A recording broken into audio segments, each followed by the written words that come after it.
माननीय अध्यक्ष जी, आज जो मेरे साथी मंत्री बिल लेकर आए हैं उसके समर्थन में मैं खड़ा हुआ। माननीय अध्यक्ष जी, मैं सुबह से जो चर्चा चल रही है 12 बजे से, ओके एक मिनट चेक कराता हूँ। हाँ एक सेकंड चेक कराता हूँ। एक सेकंड में करा रहे हैं, चेक करा रहे हैं। माननीय अध्यक्ष जी, 2 मिनट लगता है कभी। सुबह से जो चर्चा चल रही है उसको मैंने बारीकी से सुना है। मुझे लगता है या तो निर्दोष भाव से या तो राजनीतिक कारणों से ढेर सारी भ्रांतियां कई सदस्यों के मन में भी है और कई सारी भ्रांतियां सदन के माध्यम से, आपके माध्यम से पूरे देश भर में फैलाने का प्रयास भी हो रहा है। बिल पर चर्चा का जवाब तो माननीय रिज्जू साहब देंगे। मैं कुछ बातें यहां रखी है, इसको मेरी समझ के हिसाब से क्लैरिफाई करने का जरूर प्रयास करूंगा। ये वक्त एक अरबी शब्द है। वक्त का इतिहास मान्यवर कुछ हदीसों से जुड़ा हुआ मिलता है और आजकल जिस अर्थ में वक्त शब्द का प्रयोग किया जाता है, इसका मतलब है अल्लाह के नाम पर संपत्ति का दान, पवित्र धार्मिक उद्देश्यों के लिए संपत्ति का दान। मान्यवर वक्त का समकालीन अर्थ, अभी जो अर्थ हम समझ रहे हैं, वो इस्लाम के दूसरे खलीफा श्री उमर के समय में अस्तित्व में आया। एक प्रकार से इसकी आज की भाषा में व्याख्या करें तो वक्फ एक प्रकार का चैरिटेबल एंडोनमेंट है और जहां एक व्यक्ति संपत्ति, भूमि या मूल्यवान संपत्ति धार्मिक या सामाजिक भलाई के लिए दान करता है बिना उसको वापस लेने के उद्देश्य से, वहां वक्फ की रचना कर। इसमें दान देता है, वो शब्द का बड़ा महत्व है। दान उस चीज का ही कर्ज किया जा सकता है जो हमारा है। सरकारी संपत्ति का दान मैं नहीं कर सकता मान्यवर, किसी और की संपत्ति का दान मैं नहीं कर सकता। दान उसी चीज का किया जाता है जो हमारा है। मान्यवर, इसी विषय पर ये सारा जो बहस चल रहा है। भारत का जहां तक सवाल है, दिल्ली में सल्तनत काल के प्रारंभ में मुइज़्ज़ुद्दीन घोरी के समय पर पहली बार वक्फ अस्तित्व में आया। अंग्रेजों के जमाने में 1863 के धार्मिक दान अधिनियम से चलता था। बाद में चैरिटेबल प्रॉपर्टीज एक्ट 1890 से चला। उसके बाद 1913 में मुसलमान वक्फ वैलिडेटिंग एक्ट अस्तित्व में आया। तब तक ये सारी प्रक्रियाएं चैरिटेबल एक्ट के तहत चलती थी। मान्यवर, आजादी के बाद वही एक्ट को 1954 में वक्फ के केंद्रीकरण के लिए बदला गया। 95 में वक्फ न्याय अधिकरण और वक्फ बोर्डों की स्थापना की। अब ध्यान से सुनिएगा मान्यवर, वक्फ परिषद और वक्फ बोर्ड ये 1995 से आए। ये पूरा झगड़ा जो चल रहा है, आपने नॉन हिंदू को रख दिया और नॉन मुस्लिम को रख दिया, गैर मुस्लिम को रखा। वो झगड़ा वक्फ में दखल करने का है। पहले तो वक्फ में कोई गैर इस्लामिक सदस्य आएगा ही नहीं। ये स्पष्टता समझ लीजिए, ना मुतवल्ली गैर इस्लामिक होगा, ना वाकिफ गैर इस्लामिक होगा। मान्यवर, वहां कोई प्रोविजन नहीं है। जो धार्मिक संस्थाओं का संचालन करते हैं उसमें कोई गैर मुस्लिम व्यक्ति रखने का प्रावधान किया भी नहीं है, हम करना भी नहीं चाहते हैं मान्यवर। इसलिए जो बड़े बड़े भाषण करते हैं कि समानता का अधिकार चला गया, दो धर्मों के बीच में समानता नहीं रही, मुसलमानों के धार्मिक अधिकारों के बीच में दखल खड़ी हो जाएगी, कुछ नहीं होने वाला मान्यवर। इस दृष्टि से देखें तो 1995 तक वक्फ की काउंसिल और वक्फ बोर्ड था ही नहीं, वो तो 95 से आया। और मान्यवर, ये जो भ्रम खड़ा किया जाता है कि ये एक मुस्लिम भाइयों के धार्मिक क्रियाकलापों के अंदर, उनके दान की हुई संपत्ति के अंदर दखल करने का है, ये बहुत बड़ी भ्रांति फैलाकर माइनॉरिटी को डराकर अपनी वोट बैंक खड़ी करने के लिए किया जा रहा है मान्यवर। कहां पर गैर मुस्लिम सदस्य रखे जाएंगे? परिषद में और वक्फ बोर्ड में। उसका काम क्या है? उनका काम धार्मिक क्रियाकलापों को कुछ चलाने का नहीं है।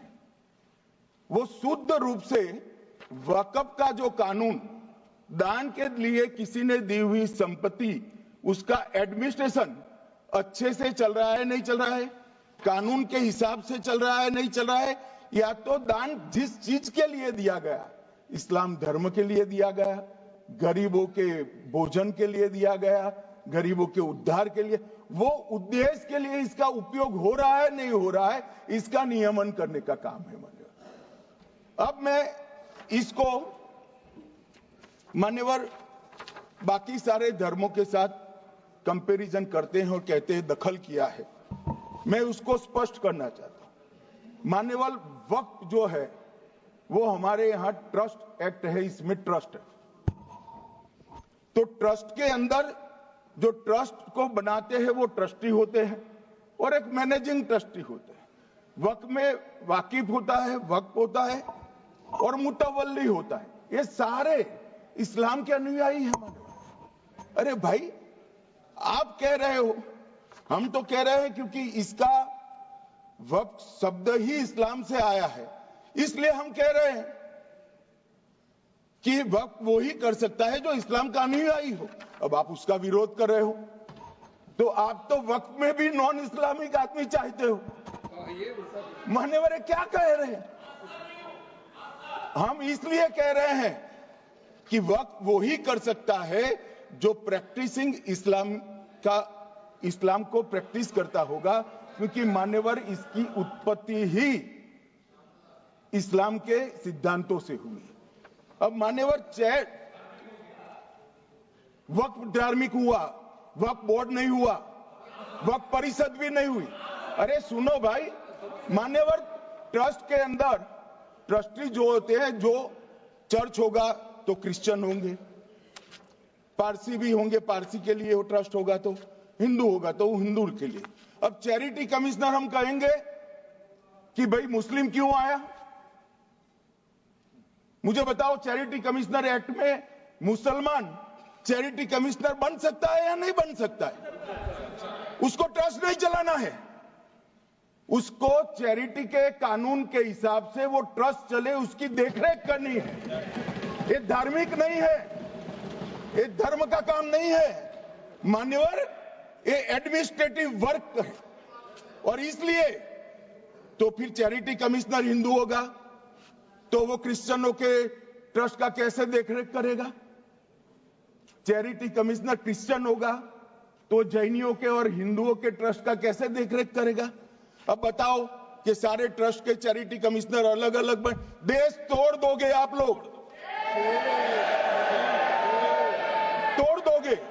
हमने साहब, मैं अभी भी आपके माध्यम से, इस सदन के माध्यम से देश भर के मुसलमान भाइयों बहनों को कहना चाहता हूं, आपके वक्फ में एक भी नॉन मुस्लिम नहीं आएगा। ये एक्ट में ऐसा कोई प्रावधान नहीं। मगर जो वक्फ बोर्ड है और वक्फ परिषद है, उसका काम क्या है? वक्फ की संपत्तियां मान्यवर बेच खाने वाले लोगों को पकड़कर इसके बाहर निकालने का। वक्फ के नाम पर औने पौने दाम में संपत्तियों को 100 साल तक किराए पे देने वाले लोगों को पकड़ना है। वक्फ का जो पैसा होता है, इनकम जो गिरती जा रही है, जिसके माध्यम से माइनॉरिटी का विकास करना है, माइनॉरिटी को आगे बढ़ाना है, इस्लाम धर्म की सारी धार्मिक संस्थाओं को पुख्ता करना है। ये पैसा जो चोरी होता है ना, उसको पकड़ने का काम वक्फ बोर्ड वक्फ परिषद करे। और मान्यवर वो चाहते हैं कि इनके राज में जो मिलीभगत चली वो चलती रहे। ये नहीं चलेगी, ये नहीं चलेगी। और मान्यवर मैं आज आपको बताना चाहता हूं क्या स्थिति हुई है। मान्यवर सबने कहा, रिपीटेशन भी होगा, परंतु मैं कहना चाहता हूं मान्यवर कि वक्फ के 2013 में जो अमेंडमेंट्स आए, अब बिल किरण भाई का है, मगर मैं कह सकता हूं कि वक्फ का 2013 का अमेंडमेंट न किया होता तो ये बिल लाने की शायद जरूरत न पड़ती। सब कुछ अच्छा चलता था। 14 में चुनाव आने वाला था, 13 में रातों रात तुष्टीकरण करने के लिए वक्फ कानून को एक्सट्रीम बना दिया गया। और मान्यवर इसके कारण क्या हुआ? इसके कारण दिल्ली लुटियन की 123 वीवीआईपी संपत्ति कांग्रेस सरकार ने जब चुनाव मुहाने पर थे, 25 दिन दूर था, वक्फ को देने का काम कर दिया। दिल्ली वक्फ बोर्ड ने उत्तरी रेलवे की भूमि वक्फ के नाम घोषित कर दी। हिमाचल में वक्फ की संपत्ति बताकर उस पर अवैध मस्जिद बनाने का काम किया। 250 हेक्टेयर क्षेत्रफल वाले 12 गांव पर वक्फ का स्वामित्व हो गया तब तमिलनाडु में। और मान्यवर तमिलनाडु के 1500 साल पुराने तिरुचेंदुरई मंदिर की 400 एकड़ भूमि को वक्फ की संपत्ति घोषित कर। ये जब मंदिर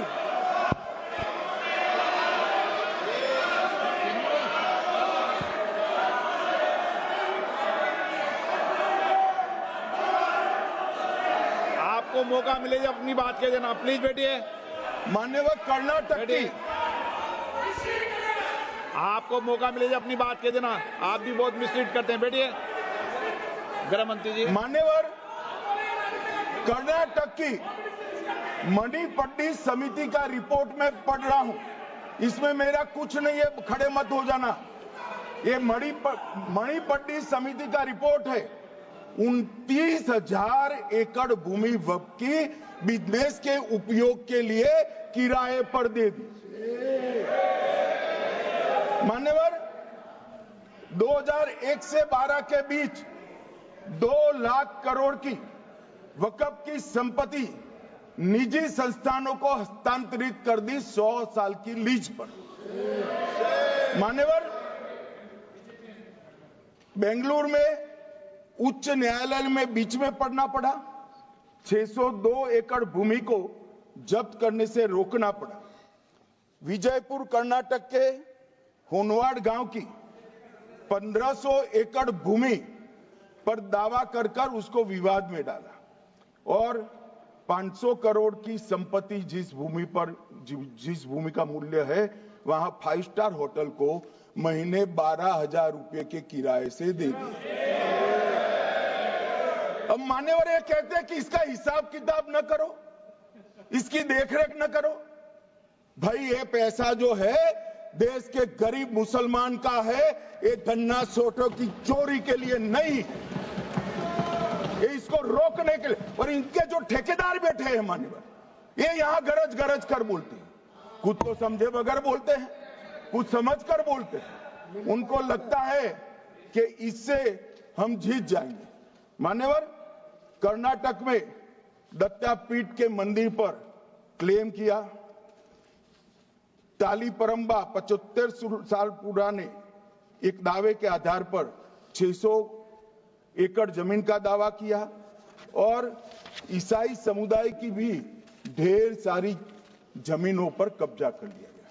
मान्यवर, आज देश के कई गणमान्य चर्च और चर्च के समूह वक्फ बिल का समर्थन कर रहे हैं। उनको लगता है कि इसका विरोध कर हम मुस्लिम भाइयों की सिंपैथी जीतकर अपनी वोट बैंक पक्का करेंगे। उसमें कोई फायदा नहीं होगा अखिलेश, इसलिए कि 4 साल में मुस्लिम भाइयों को मालूम पड़ जाएगा कि कानून तो उनके फायदे में है। और इसके साथ ये दक्षिण के सारे जो सांसद बोल रहे हैं, अपनी अपनी कॉन्स्टिट्यूएंसी में सारे चर्च को मान्यवर नाराज कर रहे हैं, उनको पता नहीं, सारे चर्च को नाराज कर रहे हैं। सारे चर्च ने रिजोल्व किया है कि हम खिलाफ इसका हम समर्थन करते हैं। मान्यवर, तेलंगाना में 66,000 करोड़ की 1700 एकड़ जमीन पर दावा कर दिया। असम में मोरीगांव जिले की 134 एकड़ भूमि पर दावा हुआ। बिहार का मैं लालू जी के कोर्ट के साथ बाद में बताता हूं। गुरुद्वारा से संबंधित हरियाणा की 14 मरला भूमि को वक्फ को सौंप दिया। और मान्यवर, प्रयागराज में चंद्रशेखर आजाद पार्क को भी वक्फ घोषित किया।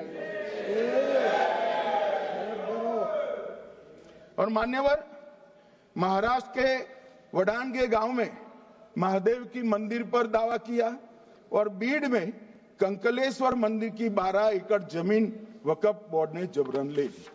मान्यवर, ये सब जब जो चल रहा है, इसमें आज भी मैं स्पष्ट करना चाहता हूं, वक्फ जो कि मुस्लिम भाइयों की धार्मिक क्रियाकलाप और उनके बनाए हुए दान से ट्रस्ट है, उसमें सरकार कोई दखल करना नहीं चाहती है। मुतवल्ली भी उनका होगा, वाकिफ भी उनका होगा, वक्फ भी उनका होगा। परंतु वक्फ की संपत्ति, इसका रख रखाव ठीक से हो रहा है नहीं। वक्फ का संचालन कानून के हिसाब से हो रहा है, निजी उपयोग के हिसाब से। सैकड़ों साल पहले किसी बादशाह ने दान किया, हमारी भाषा में कहो तो धर्मादा किया। अब इसकी संपत्ति को आप 12,000 रुपये में 5 सितारा होटल बनाने के लिए दे देते हो, ये उचित है क्या भाई? वो पैसा गरीब मुसलमान के कल्याण के लिए करिए, तलाकशुदा महिलाओं के कल्याण के लिए करिए, जो अनाथ बच्चे हैं उसके कल्याण के लिए करिए। मानिए, और ये करने की जगह बेरोजगार मुसलमान युवाओं के लिए स्किलिंग का काम करिए। लाखों करोड़ों रुपए की भूमि मान्यवर और इनकम 126 करोड़ रुपया। रेलवे की जितनी जमीन है, जिसमें हजारों करोड़ लाखों करोड़ का रेलवे का कारोबार चलता है, इतनी भूमि वक्फ के पास है और इनकम 126 करोड़ रुपए। मान्यवर कहते हैं कि इनकम का क्या उद्देश्य है?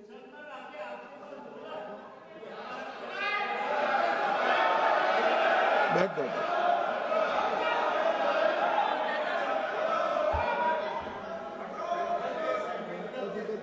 मान्यवर, मैं दादा की टेंशन समझ रहा हूं, ये बंगाल के मुसलमान भी सुन रहे हैं, तो उनको टेंशन होना स्वाभाविक है। मान्यवर, लालू प्रसाद जी, आज आरजेडी के सारे सदस्य बोले, जब 2013 का अमेंडमेंट आया, मैं लालू जी का तो पूरा पढ़ना चाहता हूं, बाकी सदस्यों का सिर्फ टोकन पढ़ूंगा। लालू जी ने क्या कहा? मैडम, सरकार जो यह संशोधन विधेयक पेश किया है, सरकार की पहल का हम स्वागत करते हैं। शाहनवाज हुसैन जी और अन्य माननीय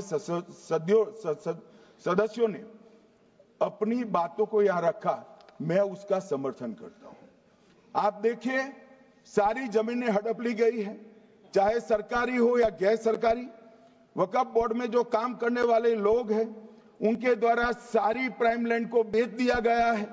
पटना में ही डाक बंगले की जितनी प्रॉपर्टी थी सब पर अपार्टमेंट बन गए। इस तरह की काफी लूट खसोट हुई है। हम संशोधन विधेयक तो आपको अंत में लाए हैं, समर्थन करते हैं, लेकिन मैं चाहता हूं कि भविष्य में आप कड़ा कानून लाइए और ये जो चोरी करने वाले लोग हो उनको जेल की सलाखों के पीछे डालिए। अब साहब लालू प्रसाद की इच्छा इन्होंने तो पूरी नहीं की, नरेंद्र मोदी जी ने पूरी कर दी। मान्यवर, ये लालू जी ने कहा था एक कड़ा कानून लाइए। मान्यवर शरीफुद्दीन शरीफ उन्होंने कहा मंत्री जी समझते हैं कि शायद इससे मुसलमानों का वोट मिल जाएगा, लिहाजा मुसलमान लोगों ने भी खुद ही तबाही मचाई है, इसलिए मैं गुजारिश करूंगा कि इसके लिए आप सख्त कानून बनाइए, उनके हाथों में हथकड़ियां पहनाइए और जो उनके कब्जे किए हैं वो जमीनों बेचकर गरीब और तलाकशुदा मुस्लिम बहनों का कल्याण करिए। इसके बाद श्री हमीदुल्लाह सैयद लक्षद्वीप से थे, उनका भी इसी टोन का भाषण है।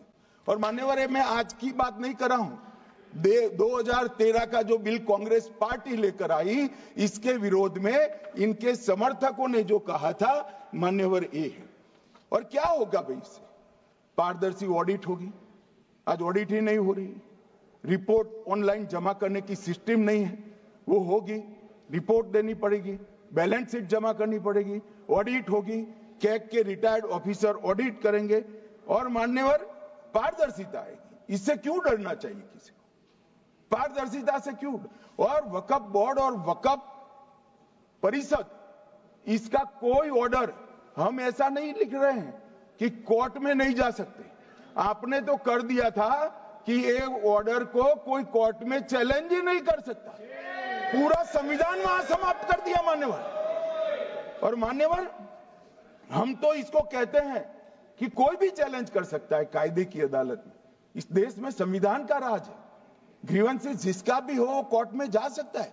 2013 में जिसकी भूमि हड़पी, इसके ग्रीवेंसेस को भी कोर्ट के फोरम से बाहर करने का पाप एक कांग्रेस पार्टी ने किया। मान्यवर, एक अफवाह और फैला रहे, रिट्रोस्पेक्टिव इफेक्ट से आ रहा है। मैं स्पष्ट कर देना चाहता हूं, इस सदन में बोलने के वक्त जिम्मेदारी के साथ बोलना चाहिए। अगर ये कानून का पहला पेज और तीसरी तक धाराएं भी पड़ी होती तो इसमें स्पष्ट लिखा है ये कानून का अमल जिस दिन पारित होने के बाद भारत सरकार नोटिफिकेशन बाहर निकालेगी उस दिन के बाद होगा। मतलब रिट्रोस्पेक्टिव इफेक्ट नहीं है, मगर मुस्लिम भाइयों को डराया जा रहा है कि रिट्रोस्पेक्टिव इफेक्ट से आएगा। मान्यवर, ये कह रहे कलेक्टर क्यों रखा है? मुझे एक बात बताओ भाई, जो बता सकते हैं, अगर किसी मंदिर के लिए जमीन खरीदनी है तो जमीन की मालिकी किसकी है वो हमारे देश में कौन तय करता है?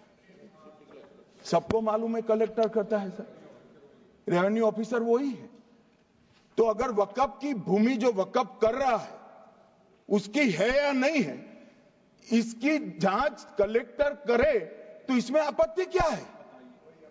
वक्फ तो दान है भाई, और दान अपनी संपत्ति का किया जा सकता है, किसी और की संपत्ति का नहीं किया जा सकता। गांव में कोई बेचारा अमेरिका गया है 4 महीने पढ़ने के लिए, घूमने के लिए, आता है तो कि वक्फ घोषित हो गया। कोई कारोबार करने के लिए दिल्ली आया, आता है तो कि वक्फ घोषित हो गया। अरे ऐसे नहीं होता भाई, कलेक्टर को पूछना पड़ेगा सरकारी संपत्ति है या नहीं है, इसकी जांच करनी चाहिए या नहीं करनी चाहिए। ढेर सारे मंदिर बनते हैं, बने भी है, बनेंगे भी, ढेर सारे चर्च बने हैं, गुरुद्वारे बने हैं, सरकारी संपत्ति पर बन सकते हैं क्या? नहीं बन सकते मान्यवर। जहां वक्फ की घोषणा होती है वो भूमि सरकारी है या नहीं है वो सत्यापित करना ही चाहिए, और कलेक्टर के अलावे इसको कोई सत्यापित नहीं। मान्यवर, इन्होंने मैंने पहले भी बताया मान्यवर, कोर्ट को भी रास्ते से निकाल दिया। मैं बाद में बात करता हूं मान्यवर। ये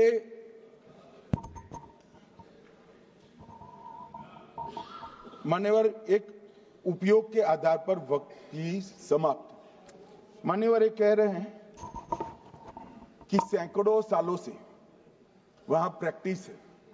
अब वो तो वक्फ रजिस्टर हो गया, आपने घोषित कर दिया, वक्फ में रजिस्टर भी हो गए, अब इसका सवाल नहीं है। मगर सैकड़ों साल की प्रैक्टिस, मुगलों के समय की प्रैक्टिस आज घोषित की जा सकती है क्या? अगर वहां नमाज पढ़ रहे हैं तो लोग देखते होंगे, कब्रिस्तान होगा लोग देखते होंगे, दरगाह होगी तो लोग देखते होंगे, और घोषित भी हो चुका होगा, रजिस्टर भी हो चुका होगा। अब अगर आप वक्फ घोषित करना है तो उसको ऐसे नहीं कर सकते मान्यवर, अधिकृत करना चाहिए। मान्यवर, जो दूसरा सुधार लेकर आए किरण जी, वो ही है कि धारा 36 में वक्फ संपत्तियों को बिना किसी स्पष्ट प्रक्रिया से, मालिकी की प्रक्रिया से पंजीकृत नहीं किया जा सकता। मान्यवर, अपील का प्रावधान वर्तमान में अधिनियम में ट्रिब्यूनल के निर्णय के खिलाफ अपील करने का कोई प्रावधान नहीं है। ये दृष्टिभ्रम खड़ा कर रहे थे गोगाई जी कि हाईकोर्ट में जा सकते। हाईकोर्ट में सिविल सूट नहीं जा सकता, रीट के अधिकारों का उपयोग कर हाईकोर्ट में जा सकते। सिविल सूट में ज्यादा प्रोटेक्शन मिलता है मूल मालिक को। आपने सिविल सूट को खत्म कर दिया था। रीट के जुडिक्शन बहुत सीमित है, हम सब जानते हैं कि ये सीमित कर दिया गया था, आप भी जानते हो, मगर आपको वोट बैंक चाहिए। मान्यवर, ये हमारा स्पष्ट सिद्धांत है भारतीय जनता पार्टी की, मोदी सरकार का, कि वोट बैंक के लिए हम कोई कानून नहीं लाए। कानून न्याय के लिए होता है, कानून लोगों के कल्याण के लिए होता है। इन्होंने कहा कैसे कैसे कानून आए हैं, मैं बता देता हूं सब। अभी कांग्रेस के महासचिव और माननीय सदस्य कह रहे थे क्या कानून आ रहे हैं, सब किस प्रकार के कानून आ रहे हैं। मान्यवर, इसी सदन में नरेंद्र मोदी सरकार ही महिलाओं को 33% आरक्षण का कानून लाई। इसी सरकार में पिछड़ों को संवैधानिक अधिकार दिया गया। मान्यवर, इसी सरकार में बजट जो आए, इसमें गरीबों को गैस, शौचालय, पानी, 5 लाख तक का बीमा, 5 किलो अनाज, बिजली और घर दिए गए। मान्यवर, और कन्वर्जन कानून की बात करते थे और हंसते हंसते कहते थे कर्नाटक सरकार कन्वर्जन कानून लेकर आई है। सबसे पहला कन्वर्जन कानून उड़ीसा और मध्य प्रदेश में कांग्रेस सरकार लेकर आई, मगर उस वक्त कांग्रेस सरकार तुष्टीकरण की नीति पर नहीं चलती थी, महात्मा गांधी के सिद्धांतों पर चलती थी। मध्य प्रदेश और उड़ीसा में सबसे पहला कन्वर्जन के खिलाफ कानून कोई लाए तो कांग्रेस पार्टी लाई, और मुझे गर्व है मेरी पार्टी की सरकारें कन्वर्जन पर कानून लाती। मान्यवर, सबको अपना धर्म का अनुसरण करने का अधिकार है, कोई शौक से करे, मगर लोभ, लालच, भय, इससे धर्म परिवर्तन नहीं कराया जा सकता। किसी गरीब के पास खाना नहीं है, खाना देकर उसका धर्म बदला दोगे? कोई थोड़ा कम पढ़ा लिखा व्यक्ति है, उसका धर्म बदला दोगे? ऐसे नहीं होगा मान्यवर। और आपने भी किए हैं कानून, आप नए नए आए हो, आपको मालूम नहीं है मान्यवर, इनको मालूम नहीं, अभी अभी आए हैं 5 साल से। ये कांग्रेस पार्टी ने कानून किए थे मान्यवर। अपील का प्रावधान भी हमने आगे बढ़ाया, और गैर मुसलमानों के द्वारा दान की गई संपत्तियों पर, गैर मुसलमानों की दान की संपत्तियों पर वक्फ अधिनियम को हमने लगने से मना कर दिया। मानो उनके लिए चैरिटी कमिश्नर का कायदा है। ये प्रैक्टिसिंग इस्लाम, जो इस्लाम की प्रैक्टिस करते हैं, इसीलिए मान्यवर हमने ओवरराइडिंग इफेक्ट को भी समाप्त कर दिया। मान्यवर, ट्रस्ट का नियमन करने का जो कानून होता है, जैसे चैरिटी कमिश्नर के कानून में कोई ओवरराइडिंग इफेक्ट नहीं है। जहां क्लासेस आते हैं वहां ओवरराइडिंग इफेक्ट होती है। यहां ओवरराइडिंग इफेक्ट इसलिए दी कि आप